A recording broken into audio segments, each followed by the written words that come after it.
Have you ever messed up so bad that you felt like there was no going back? Like you wish you could rewind time, erase that moment, undo that choice, but you can't. Maybe it was something you said. Maybe it's a secret. Maybe it's a pattern you keep falling into. Let me ask you something. Have you ever felt like you're too far gone for God to want you? Pause and think about that. Because a lot of people believe in God, but they struggle to believe that Jesus still wants them. That's why redemption matters. Redemption means being bought back. But here's the deeper truth. Redemption has a cost.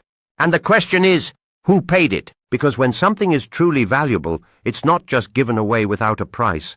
And this is where Jesus steps in. Jesus didn't just talk about love. He proved it. He saw every mistake you would ever make, every sin, every failure, every hidden thought. And instead of walking away, he chose the cross. Let me ask you, why would someone choose suffering for people who don't always choose him? That's not normal love. That's sacrificial love. Jesus took the punishment we deserved, not because we earned it, but because we couldn't. Think about that. The cross wasn't just a moment in history.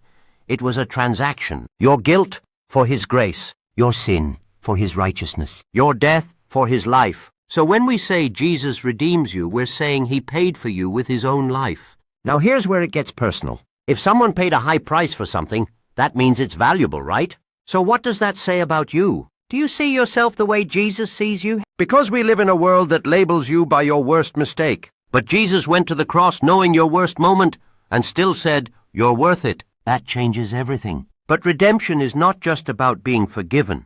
It's about being transformed. When Jesus rose again, it wasn't just to prove he had power over death. It was to give you new life. Not a slightly better version of yourself. A completely new identity.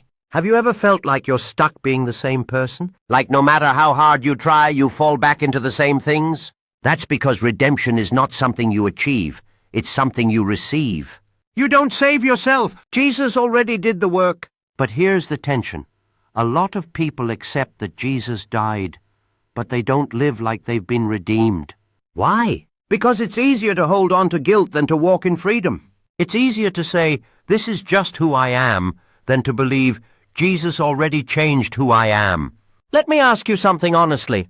What are you still holding on to that Jesus already paid for? Because when he said, "It is finished," he meant it. Your sin paid for, your shame covered, your past redeemed. So why are you still carrying what he already took? Redemption requires a response. It's not just knowing about Jesus, it's trusting him. It's saying, "Jesus, I believe you died for me, and I give you my life." Not just your good days, but your worst days too. And here's something powerful. Jesus doesn't just redeem you and leave you the same. He walks with you. He changes your heart, your desires, your direction. The things that once controlled you begin to lose their power. Not overnight, but truly. Let me ask you one last question. If Jesus gave his life to redeem you, what is stopping you from giving your life to him? Don't ignore that question. Because redemption is not just a story, it's an invitation. An invitation paid for by the blood of Jesus. And here's the truth. You're not too far gone. If you were, Jesus wouldn't have gone to the cross. So don't run away from him. Run to him. Because the same Jesus who died for you is the one who can restore you. Don't forget to like, share and subscribe. Sight Kids and Niños con Visión.